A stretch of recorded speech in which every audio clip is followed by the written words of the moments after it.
ከሰሞኑ ጃናላ ላይ ቅዝቅዝ ብሎባታል። አሊያ ብዙ ነገር እየገመተችና እየጠረጠረች ነው። ነገር ግን ትክክለኛው ምክንያት አላወቀችውም። ከቀናት በፊት ሁለቱም በፍቅር ቅልጥ ብለው ነበረ። ዛሬ የማታውቀው አዲስ ሰው ሆኖባታል። ጂያን ደግሞ ቦራን መገኘቱን መቼ ለእናቱና ለተቀሩት ለና አሊያም ጨምሮ እንደሚናገር ግራ ገብቶታል። ከሞተ ዓመት ሞልቶታል። ይህን ነው ቤተሰቡ የሚያውቀው። ነገ በቤታቸው ጸሎት ይካሄዳል። ጂያን ደግሞ የቦራን ነገር እስኪረጋጋ ድረስ ለማንም ሰው ትንፍሽ ማለት አልፈለገም። አሊያ ግን ጥርጣሬዋ ቀጥሏል። በሌላ በኩል በዚህ ማል ብዙ እየተናወጡ ያሉት ሻሂንና ናሬ ናቸው። ኤጀመል እሱም ቢሆን ምን እየተካሄደ እንዳለ አያውቅም። ነገር ግን ጂያንን ለመብለጥ ውስጥ ለውስጥ ብዙ ስራ እየሰራ ነው ያለው። ናሬ አሁን በቀጥታ ወደነ ጂያን ቢሮ ከመጣች በኋላ ወንድሟን ቦራንን አየችው። ካያ ነበር ያሳያት። ብዙ አልቅሳ አዝና ከበር እየወጣች ነበረ። ሻሂን በር ጋር እየጠበቃን ነው።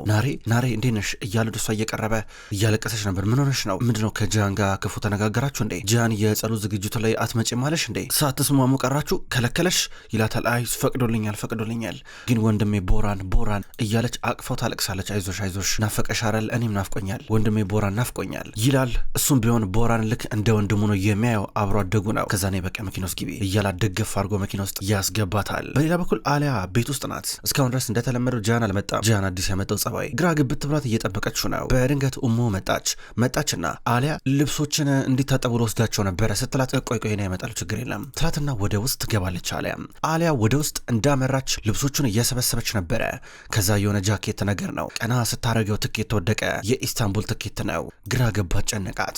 ልብሱን ለሳ ከሰጠቻት በኋላ ብዙ አሰበች፣ ብዙ ተብሰለሰለች። እንዴት ዋሽቶኝ ኢስታንቡል ሄደ የሚል ጥርጣሬ ነበረ ባንዴ ውስጧ የተፈጠረው። በሌላ በኩል ኤጀመል ማታ ላይ የደሚርን አባት ነዲምን ሊያናግረው ይሄዳል። በር አካባቢ ቆይ ጠብቁ እየተባሉ ናቸው። ነዲም ቤት ውስጥ ጋደም ብሎ ነበረ። ድንገት ደሚር መጣ። አባዬ ተመልከት ማን እንደመጣ ይለዋል። ኤጀመል አበባ ይዞ ነበረ ወደ ውስጥ እየገባ የነበረው።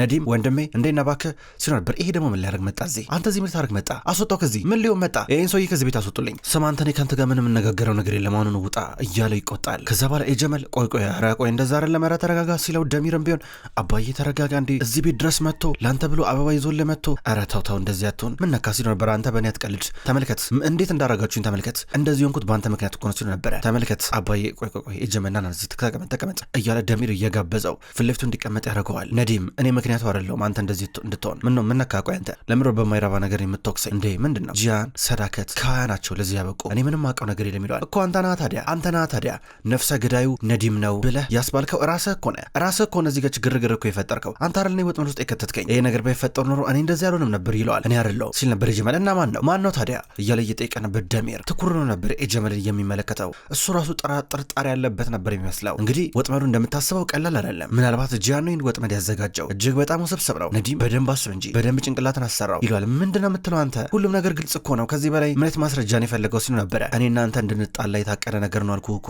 እኔ እናንተ እርስ በርስ እንድንባላ የታቀደ ነገር ነው። ሌላ ምንም ቁም ነገር የለውም። እንዴ ጂያን ይህን አያረግም ብለህ ታስባለህ? ያረገዋል። ግጥም አድርጎ ነው የሚያረገው። ተመልከት እኔና ደሚር አሁን ተዛምደናል። በልጃችን ዘሪ ምክንያት ዘመዳሞች ሆነናል። ታዲያ ነዲም ንገረኝ እስኪ ለምሮ የምንባላው ለምሮ እንደዚህ የምንጣላው? አየው ጂያን እንዴት እንዳታለለን አየዋር እንዴት እየሸወደን እንዳለ እያሉ ነበረ።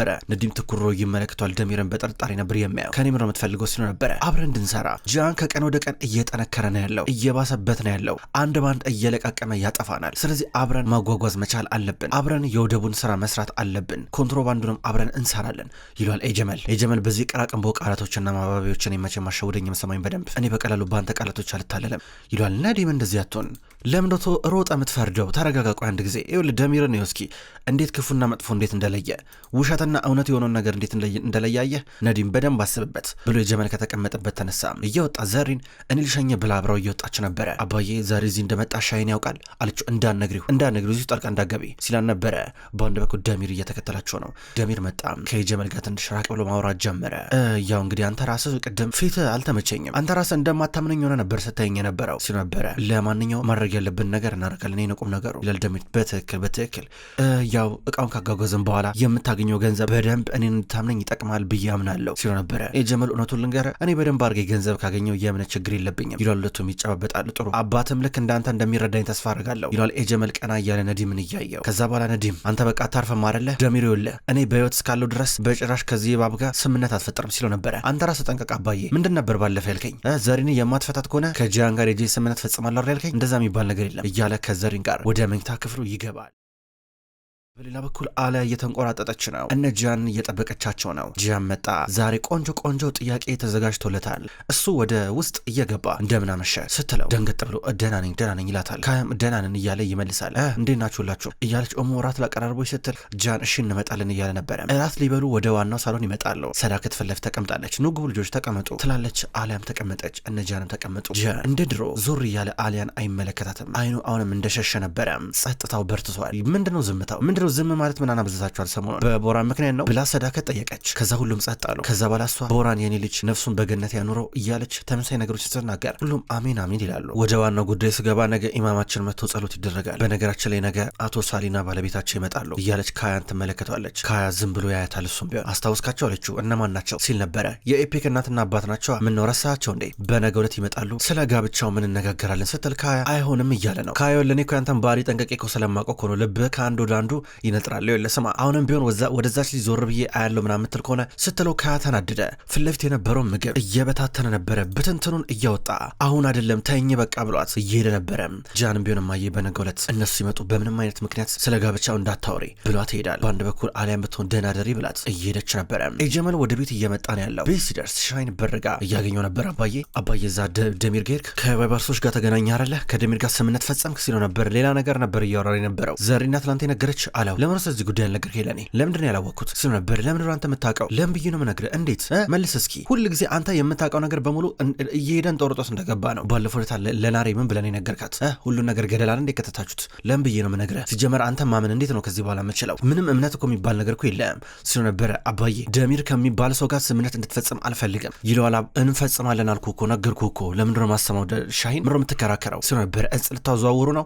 መሳሪያ ምናምን ልታዘዋውሩ ነው አለ። ኧረ እንደዚህ የሚባል ነገር የለም። የምናዘዋውረው የተለመደውን ኮንትሮባንድ ነው። ምንም እጽም የለም። እንደገና ደግሞ ከባድ መሳሪያም የለም። ሁሉም ነገር በእኛ ቁጥጥር ስር ነው ያለው።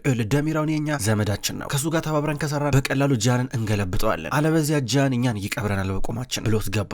ሻይን እየበለጠ እዛው ቆሞ ማሰብ ጀመረ። ጃን በሌላ በኩል ካያ ሊያወራ ወደ ውስጥ እየገባ ነበረ።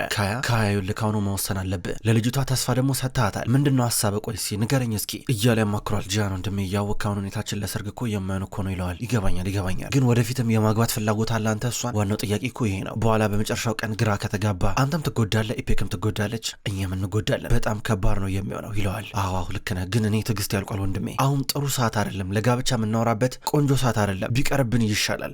እማዬም ቢሆን እንዲገባት ንገራት በሌላ መንገድ እያለው ነበረ። ከዛ ለአሊያ ምንም ነገር እንዳልነግራት ብሎ ይለምኗል ስለ ቦራን። ከዛ ጃን እሺ ደህና ደር ብሎት መጣ። ወደ መኝታ ክፍሉ እንደመጣ ከእንዴት ነው አለችው። ደህና ነው አሁን ተረጋግቷል። ደህና ነው ያው እንግዲህ በወንድሙ ቦራን አሟሟት ምክንያት ነው እንደዚህ ስሜታዊ የሆነው ለዛ ነው በማለት ተናገረ። እኔ ግን እንደዛ አልመስልሽ ብሎኛል። እንዴት በአንድ ጊዜ እንደዚህ ገንፈል ይላል? ይሄ ከዚህ ብቻ አይመስለኝም። ምክንያቱ በእርግጠኝነት ሌላ እኔ ማላቀው የተቀበረ ሚስጥር አለ። ሌላ ምክንያት ይኖራል። አላቅም። ምናልባት ያው ያችን ልጅ አይፈልጋት ይሆናል ብላ ተናገረች። ምናልባት ሊሆን ይችላል። ልክ ነሽ፣ ልክ ልትሆኚ ትችላለሽ ብሏት ወደ ውስጥ ሊገባ ነበረ። ምናልባት አንተም ብትሆን ይህን ባህሪ እያሳየኝ ነው። አዎ በቃ ተመሳይ ባህሪ እያየሁብህ ነው። እንደ ካያ አንተም ብትሆን ቸልተኛ እየሆንክ ነው፣ እየሸሸኝ ነው። የካያ አይነት ተመሳይ ባህሪ እያሳየ ነው። ትክክለኛ ምክንያት ባላቅም ነገር ግን የሆነ ነገር አለ፣ የሆነ ምክንያት አለ። ምንድን ነው? ቆይ አልገባኝም። የቦራን ሙት ዓመት ስለደረሰ ነው እንደዚህ ዝም ያልከው? ለምንድነው ከኔ የምትርቀው? ለምንድነው የምትርቀኝ? እስኪ ንገረኝ እስኪ ጃ ምን ሆናል? ምን አይነት ባህሪ ነው ይሄ? ከዚህ በፊት አይቼውም ስላንተ አስተውየውም ማላቀው ባህሪ። በል ንገረኝ እስኪ ምንድነው ነገሩ አለችው። ዝም ብሎ ያያን ነበረ። ለምንድነው የምትሻሸኝ? ለምንድነው ራስን ከኔ የምታርቀው አለችው። ምንም ነገር የለም እያለ ነበር። ምንም ነገር የለም ብላ መሳቢያውን ከፈተችው። ቅድም ያገኘችውን ትኬት ይዘው መጣች። ይሄ ምንድነው ይሄ? ኢስታንቡል ምን ልታረግ ሄድክ? ይሄ እንግዲህ ቅርብ ጊዜ ኢስታንቡል ሄድክ የሚያሳይ ትኬት ነው። ለዛውም ሶሪያ ሄጃለሁ ያልክበት ቀን ላይ ነበር። ያው ቀን ተጽፎበታል። በል እንግዲህ ምን ልታረግ ሄድክ እዛ አለችው። ከየት አገኘሽው ሲላል ነበረ። ከየትስ ላገኘው? ከየትስ ባገኘው? ከየት ዋና እውነቱ አይቀየርም እኮ። እሺ ኢስታንቡል ምን ለማድረግ ነው ሄድከው? በል ንገረኛ። ለምንድነው የዋሸኝ? እስኪ ለምንድነው የዋሸኝ? ሶሪያ ሄዳለሁ ብለህ እንዴት ኢስታንቡል ሄድክ? ምን ለማድረግ ሄድክ? ምን ደበከኝ አለችው። ዛሚር ነበረብኝ አላት። ለምን እኮ ለምን? ምን ነበር ከኔ የሚያስደብቅ ምክንያት እዛ ለመሄድ አለችው። እሷ አልነግርሽም እያላን ነበረ። እኔ ላብር ነው። እሺ ለምንድነው እንደዚህ ነገር ከኔ ብደብቀኝ? መርያም ናት። መርያም ደወለችልህ? አገኛት አለችው። እየሳቀ ነበረ። ሌላ ምን ምክንያት ሊኖር ይችላል?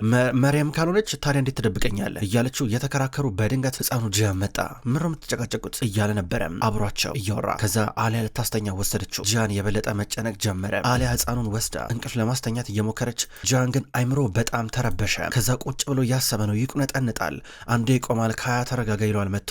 ከዛ ጂያን ወደ መኝታ ክፍሉ መጣና ዝቅ ብሎ ሲመለከት የተቆራረጠ ነገር ተመለከተ። ፎቶን የተቆራረጠው መሳቢያውን ከፈተው። የእሱን ጉርድ ፎቶ ወስዳ ሀብለ ውስጥ ከተዋለች። ጂያን ይህን የአንገት ሀብል ሲመለከት ፎቶ ፎቶዎቹን ሲያስተውል በጣም ገረመው። ማልቀስ ጀመረ። ከዛ አፉን ይዞ በቀጥታ ወደ ውጭ እየወጣ ነበረ። ቁጭ ብለውንም ማልቀስ ጀመረ። አሊያ ተመልሳ ወደ መኝታ ክፍል መጣች። ከዛ የአንገት ሐብሉን ዝም ብላ ተመለከተችው። ቁጭ ብላ አሰበችና እያረገችው ነበር የአንገት ሐብሉን። ጂያን ሁሉ ጊዜ ሲደብረው ወደሚመጣበት የግሉ ቢሮ መጣና ቁጭ ብሎ እያሰበ ከያ ደግሞ መጣ። ወንድሜ ነገርካት እንዴ አለው። እንዴ ብዬ አልቻልኩም፣ እንዴ ብዬ ነው መነግራት እያለው ነበረ። በስንት መከራ በስንት ትግል የዛሬው ሌሊት ታደረ። እንደምንም ብሎ ነጋላቸው። በጧቱ ግን ህፃኑ ጂያን ጥርሱን አሞታል። ጥርሱን ታሞ እነካያ ከቦታል። አሊያ ድንገት መጣች። እስኪ እያለች አፍን ክፈት ያለች ስትመለከትለት ሰዳከት ትመጣና ይነቀላላ ታዲያ ምን ችግር አለ ልጅ አንዴ ገና ትላለች። ህፃኑ ጂያን አይነቀልም ይላል። እንዴ ምን ወንድ ልጅ እኮ ነው ምን ችግር አለው እያለች ስትናገር ወይዘሮ ሰዳከት ተረጋጊ እንጂ እያለች አሊያ ልታረጋጋት ትሞክራለች። ድንገት ጂያን መጣ። እያቀፈው በቃ ሆስፒታል እንሂድ እያለ ነበረ። የጥርስ ሐኪም ጋር እንሄዳለን ብሎት አቅፎት እየወጣ ነበረ። ከድርና ፓኪዜ ቀሩ። አይ ፓኪዜ ይሄ ሁሉ ያንቺ ስራ እኮ ነው፣ ይሄ ሁሉ ያንቺ ስራ ነው። ለልጁ ቸኮሌት ምናምን ነገር አይስክሪም እየሰጠሽው ይሄው የልጁ ጥርስ ታመመ ምንድነው መሳሪው እያለን ነበረ። ጫማዋን አንስታ ወረወረችበት። ስትወረውርበት ሊያመልጣት ሞከረና ተመልሶ መጣ። አዎ ራስሽ ነሽ ያንቺ ችግር ነው አለና ጫማውን ሲያይ እንዴ ፓኪዜ ለምሮ ጫማሽ የምታወልቂው እንዴ ለምሮ ባዶ እግርሽ የምትሆኘው ይበርድሻል እኮ ይቀዘቅዝሻል፣ ትታመሚያለሽ። ከዛ ይኸውልሽ በኋላ ከታመምሽ ደግሞ ልጅ መውለዳችን እኔ ደግሞ ከአንቺ ልጅ መውለድ ፈልጋለሁ አላት። ምን አለችው። ምን እያለን ነበር እሱ ራሱ ምንድን ያልከው ከድር አለችው። ማለቴ ትታመሚያለሽ ነበር ያልኩት ይላታል። ትታመሚያለሽ ካልከ በኋላ ሌላ ምን ነበር ያልከው አለችው። ትታመሚያለሽ ነው ሌላ ምን አልኩኝ እያላን ነበር። የመሰለም ልጅ ነው የምታወራው ብላ በጫማ እየመታቸው እያሯሯጠችው ነበረ። በሌላ በኩል ጂያን እንዲሁም አሊያ ህፃኑን የጥርስ ሐኪም ጋር ወስዶት እየመጡ ናቸው። ለትንሽ ጊዜ አይስክሬም አትበላም እያሉ እየመከሩት እሱ ግን ድንገት አይስክሬም አየና ግዙልኝ እያለ ነበረ። ግዙልኝ ሲላቸው ከዛ በድንገት ቭርጉልን አየው። ቭርጉን ቸለቢ የሚባለው ሰውዬ ከዚህ ቀደም ቦራንን ለወራቶች ያህል ሲንከባከመው ነበረ። ሲያየው ህፃኑ ጂያን አስታውሰው እማዬን ሰው አስታውሽው አጎቴን ከአባዬ ጋር ቶሮንቶ ውስጥ ሬስቶራንት ውስጥ እኮ ይሰራ እኮ ነበረ አለ። ከዛ በኋላ አሊያ ድንግጣ አየችው። ከዛ ጂያን እውነቱን ነው ሰላም ቭርጉን እያለ እየጨበጠው ነበረ። ከዛ ላይ እንዴት እስካሁን ድረስ አላወቅኩህም እንዴት አላየሁክም አለችው። ረስተሽኝ ነው ሲላን ነበረ። ታዲያ ለምን ነው የቦራን የቀብር ስነ ስርዓት ላይ ያላየሁክ አለችው። ትንሽ ነበረ አርፍጄ መጣሁት አላት። ለምን ብላ ጠየቀችው። እናቴ ታማብኝ ነበረ ኢስታንቡል ነበርኩኝ አለ። ኧረ ኢስታንቡል ብላ ዞር ብላ ጂያንን ተመለከተችው። እዚህ ጋር ሌላ ጥርጣሬ እየተጫረባት ነበረ። ጂያን ንግግራቸውን እዚሁ ለመቋጨት ጥረት እያደረገ ነው ያለው። ቭርጉን ቸለቢ የሚባሉ ሰውዬ ወዲያ ዞር አለ። በአንድ በኩል ጂያን ህፃኑን ይዞት ቀስ ብሎ ይራመዳል። አሊያ ትከተላቸዋለች። መኪና ውስጥ ካስገባቸው በኋላ ሂዱ በቃ እያላቸው ነው። እሱ ወደ ስራ ሊመለስ ነው። እሷ ወደ ቢሮ መጣች። አይምሯ መረጋጋት አልቻለም። በተደጋጋሚ ትኬቱን ትመለከተዋለች። ጂያን ኢስታንቡል ከማን ጋር እንደነበረ ብቻውን ይሄድ ከነከድር ጋር ይሄድ ምንም የምታውቀው ነገር የለም፣ ግን ይህን ማጣራት አለባት። የትኬቱን ቁጥር እያየች ወደ አንዲት ወደምታውቃት ሴት ደወለች። ደውላ መረጃ እንዲሰጣት ጠየቀቻት። መረጃም ነገረቻት። ጂያን ብቻውን አልነበረም ከነከድርና ሙዛፈር ጋር አብሮ እንደነበረ እየተነገራን ነው። ከዛ አስታወሰች። የዛለት የሆነ ኬላ ጋር ሲገናኙ የሆነ ጥቁር መኪና ፊት ለፊት ነበረ። ወታደሮች ካልፈተሽን እያሉ ነው። ከዛም በኋላ እሷ በተደጋጋሚ ጥያቄ ጠይቀዋለች። አሁንም ከኮንትሮባንዱ ጋር የሚያያዝ ነገር ነው ወይ ስትለው አይደለም በፍጹም አይገናኝም ብሏታል። እዛው ሁኔታዎቹን በደንብ እያስታወሰች ነገሮችን ስትገጣጠም የሆነ ትንሽ ትርጉም ያለው ነገር ሊሰጣት እየሞከረ ነበረ። በሌላ በኩል ናሬም ብትሆን በጧት ከቤት ልትወጣ ነው። ሻሂን ወዴት ነው ብሎ እየጠይቃን ነው። ሻሂን ወደ ጸሎቱ መሄድ አለብኝ እያለችው ነበረ። ከዛ እሱ ያው እኔ ቤት ደስ ላይ ነበር ግን ምን ይደረጋል ይላታል። ችግር የለም እያለችው ነበረ። አብረሽ ሊድ አላት። ላደርስሽ ሲላት ችግር የለም እኔ ሄዳለሁ አለችው። ከዛ በኋላ ሰማው እየወጣች ነበረ። እሱ ግን እየተጠራጠራት ነው። እሷ ቀጥ ብላ እየመጣችው ወደ ወንድሟ ቢሮ ነበረ። ወደ እነ ጂያን ቢሮ መጣች። ከመኪናው ወርዳ ወደ ውስጥ እየገባች ግቢ ውስጥ እነ ጂያን አገኟት። ዲናሪያውን ደግሞ ምን ልታረጊ መጣሽ? እዚህ እንደፈለግሽ መምጣት አትችይም፣ ሌላ ትኩረት ነው የምትስቢው፣ ሻሂን ይጠራጠራል ሲሏን ነበረ። ኧረ ችግር የለም ተጠንቅቄ ነው የመጣሁት ወንድሜ፣ ማንም ሰው አልተከታተለኝም። ሻሂንን ለጸሎቱ ቤት ሄዳለሁ ብዬ ነበረ ከቤት የወጣሁት። ችግር የለም እኔ ከቦራን ጎን መሆን ስላለብኝ ነው ብላቸው በቀጥታ ቦራንን ወደ አስቀመጡበት ምድር ቤት እየሄደች ነበረ። ወደዛ ስትሄድ ሻሂን የሆነ ጣራ ላይ ሆኖ ቆሞ እያየ ነበረ። እንደዋሸችው ግልጽ ነው። አሁንም መከታተሉን አላቆምም። ጂያን ድንገት ስልክ ተደወለለት ወደ መኪናው ሊገባ ብሎ ወደ መኪናው እየገባ ነበረ። ደዋዩ ነዲም ነው። ሄሎ ነዲም ሲሎ ነበረ። አቤት ጂያን ላናግርህ ፈልጋለሁ ሲሎ ነበረ። ነዲም እኔ እንግዲህ ስምምነት አቅርቤልህ ነበረ፣ አንተ ደግሞ ከኔ ጋር አልስማማም ብለኛል። ታዲያ ምንድን ነው የምናወራው? እኔ እንደዚህ ለማይረባ ነገር ጊዜ የለኝም ሲሎ ነበረ። ስለሌላ ጉዳይ ነው አልኩህ እኮ። ስለሌላ ጉዳይ ነው ማለት ስለ ካያ ነው ስለ ወንድም ነው ሲሎ ነበረ። ከዛ ጂያን ዞር ብሎ ካያን አየው። ከዛ እሺ እደውልልሃለሁ ሲሎ ነበረ። ጂያን ምንድን ነው እያለ ካያ ይጠይቃል። አይ ዝም ብሎ ነው እያለ ጂያን መኪና ውስጥ ገባ። ይንቀሳቀሳሉ። አሁን ቤት ውስጥ ስነ ስርዓት ተጀምሯል። በርካታ ሰዎች የነሰዳከት ቤት ውስጥ ናቸው። ምሳ ምናምን ነገር እያቀራረቡ ናቸው። እነ ጂያን መጡ። ሰብሰብ ብለው ወደ ውስጥ እየገቡ ነበረ። ዛሬ ናሬ አትመጣም እንዴ ብላ ላይ እየጠየቀችው ነው። አትመጣም እማዬ አልፈቀደችም ሲላን ነበረ። ግን እኮ ፈልገን እኮ ነበር ናሬ በጣም ስትለው ምን ይደረጋል እንግዲህ እያላን ነው። ወደ ውስጥ እያመራሉ። አሊያ ፊቷ እንደተቀየረ ነው። ኢፔክ መታለች። እናትና አባቷ መጥተዋል። አሁን እነ ካያ ምናምን ነገር እየጨባበጧቸው ነበረ። ካያ ከኢፔክ አጠገብ ቆመዋል። ሰዳከት ውስጥ ናት፣ ጸሎት እያደረገች ነው። በድንገት ጂያንና አሊያ ይመጣሉ። ሰብሰብ ብሎ እየወጡ ነበረ። ማታ ላይ ሁሉም አንድ ላይ ሆነው ጸሎት እየተደረገ ነበረ። ሰዳከት ዞር ብላ ህፃኑን ትመለከተዋለች። በሌላ በኩል ደግሞ እነ ናሬ ከቦራን አጠገብ ናቸው። ቮርጉን ቼሌቢ የሚባለውም ሰውዬ አብሯን ነበረ። በድንገት የቦራን ነገር እየተባባሰ መጣ። ቦራን እየታመመ ነበረ። እነ ናሬ በጣም ተጨነቁ። ጃን ይደውልለት ይምጣ እየተባባሉ ናቸው። ጃን ደግሞ ጸሎቱ ገና እንዳለቀ እንግዶችን እየተሰናበተ ነበረ። ከጃን ጎን ቆሟል። በድንገት የኢፔክ አባት መጣ። አቶ ጃን እንግዲህ ያው በአሁኑ ሰዓት ኢፔክና ወንድም ካያ ያሉበት ሁኔታ ይታወቃል። ምናልባት ስለ ሰርጉ ብናወራ ሲለው ነበር። የምን ሰርግ እያለ ካያ ይቆጣል። አይ ማለቴ ወይዘሮ ሰዳከትም ለኢፔክ ይህን ስለነገረቻት ነው እያለ አባቷ ሲያወራ ሰርግ የሚባል ነገር የለም ቆይ አንድ ጊዜ አሁን እያለ ካያ መበሳጨት ጀመረ። ሰዳከት ቆይ አንዴ ተረጋጉ እያለች ነው። በዚህ ምክንያት የኢፔክ እናትና አባት ትንሽ ተከፉ። ኢፔክም ደብሯታል። ድንገት ጃን ተደውሎለት ና እየተባለ ነበረ። ቶሎ ተጣርፎ ከነ ካያና ከነ ከድር ጋር ሲወጣ አሊያ ምን ተፈጠረ ስትለው ድርጅቱ ጋር መሄድ አለብን የሆነ ችግር ተፈጥሯል ሲል ነበረ። አሊያ ግን እየተጠራጠረች ነው። ልትከተላቸው ወሰነች። ተከተለቻቸው። እነ ጃን ወደ ቢሮቸው እየመጡ ነበረ። ድንገት አሊያ በሩ ሳይዘጋ በፊት ገባች። ስገባ ድንገት ከድር ያዛት። አትገቢም እያላ ነው በሩን እየዘጋ። ከዛ ድንገት ደግሞ ሻሂን መጣ። ሻሂን መጥቶ ተሰብስቦ ሲገባ አይታቸው ነበረ። ምንድነው የተፈጠረው እዚህ ጋር ምንድነው የደበቃችሁት በሩን ክፈቱ እያለ በሩን ይደበድባል። በዚህ ሰዓት ላይ ከድር ከአሊያ ጋር እየታገለ ነበረ።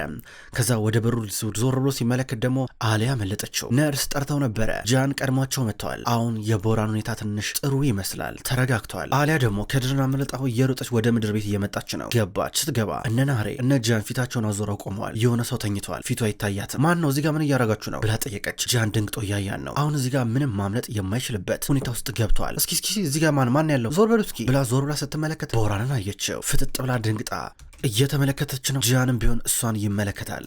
ክቡራን ተመልካቾች እንኳን ወደ ቅጠል ቲቪ ዩቲዩብ ቻናል በሰላም መጣችሁ። በዛሬው ዕለት ዘውድ የተሰኘውን ድራማ ተመልክተናል። ተመልካቾች እንደተመለከታችሁት ዘውድ ድራማ ምዕራፍ 2 በዚህ መልኩ ይቀጥላል። በቅጠል ቲቪ ዩቲዩብ ቻናል በተመሳሳይ አቀራረብ በቪዲዮ በአቀራረቤ ላይ አስተያየታችሁን ያላችሁን ኮሜንት በሙሉ ኮሜንት መስጫ ስር እንድጽፉልኝ በትህትና ጠይቃለሁ። ቪዲዮቼ ወደ እናንተ ዘውትር ሲደርሱ ላይክ እንድታደርጉም የምጠይቅ ይሆናል። ተመልካቾች በዘውድ ድራማ በተጨማሪ ማለትም ዘውድ ድራማ በማይቀርብበት ቀናቶች ስውር እጅ ወደ እናንተ የሚደርስ ይሆናል። ሁለቱ ድራማዎች እንድትከታተሉ ጠይቃለሁ። በቀጣይ በአዳዲስ ቪዲዮዎች እስከምንገናኝ ድረስ በያላችሁበት መልካም ቆይታ ይሆን።